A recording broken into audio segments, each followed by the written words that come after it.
All right, Matt, thank you. Well, since we first told you about the deplorable conditions at a local cemetery months ago, we've received new complaints about how the deceased there are being treated. Tonight, one Central Texas woman is warning others. Joe Gum has her story.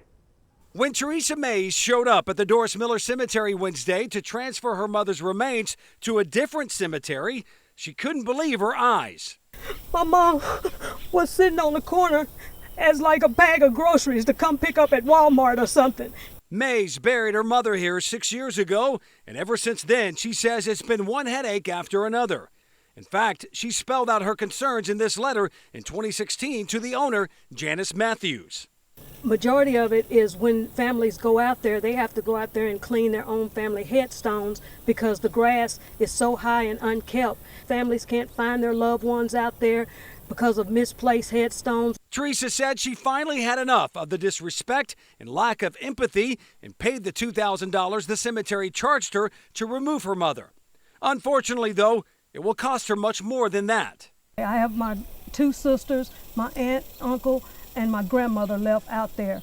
And, you know, being in that business, you see deceased bodies, but you have to understand these are our loved ones that we expect to be cared for.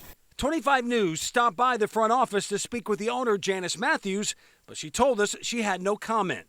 People are watching this, Teresa, thinking about maybe putting their loved ones out there. What would you say to them? Don't.